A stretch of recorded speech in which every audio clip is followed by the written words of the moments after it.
One of the most important roles that the Women's Fund of Western Mass has is to be a convener for women and girls of all identities and capturing their powerful stories to inform advocacy, our research, and change in our community.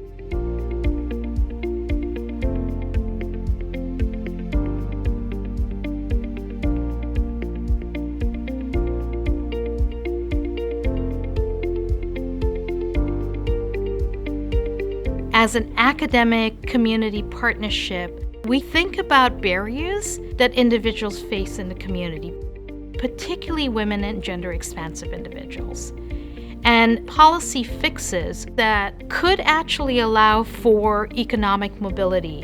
And I think this is where the excitement is. And these three ambassadors have offered us such incredible insight into the communities in which they work.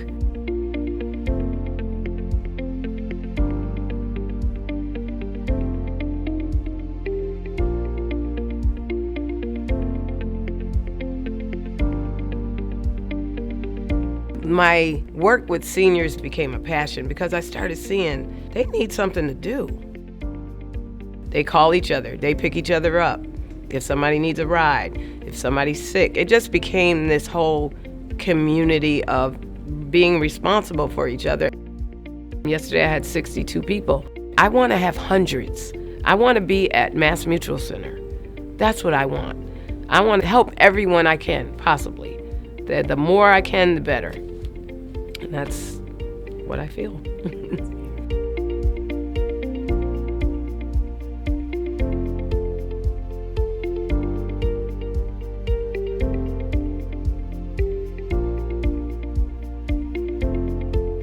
The first time I realized the importance of normalizing a conversation about race was when I realized that I was different. I was in my 20s when I arrived to Ohio, the headquarters of where I was hired to work. I wasn't served in restaurants. There was vacancy signs in apartments, and I wasn't given applications to apply.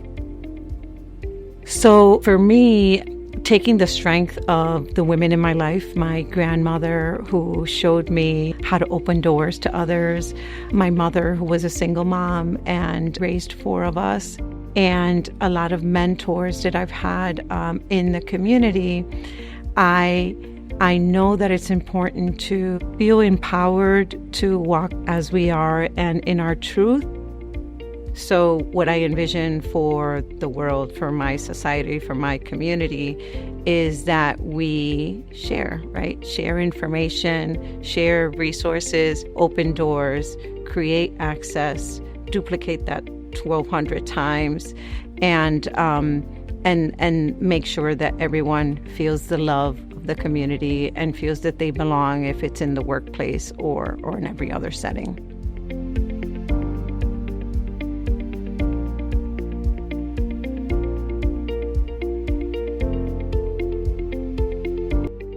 So in my book, there's something that I talk about called the strong why. And the strong why is really around, like, what is the thing or the things that happen to you in your life that compel you every day to get up and do what it is that you need to do, that you believe that you were called to do.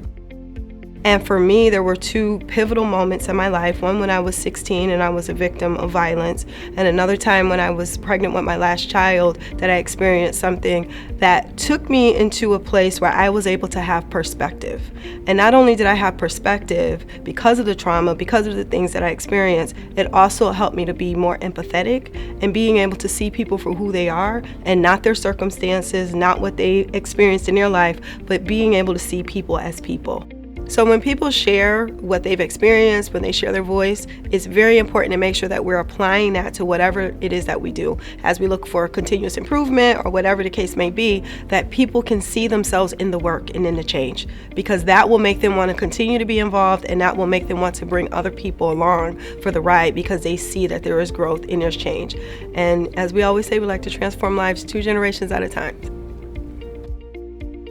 As a young parent, now a grandmother, seeing and witnessing the strength of my daughter and her taking a lead as a mom Navigating new spaces that I didn't have to navigate is just inspiring, but also, comforting to know that I was able to provide an opportunity for her to feel independent and to lead and to now be an advocate for herself and for others. I'm a legacy builder, and I think it's really important to be thinking about pathways for others, not just for ourselves, in that economic growth.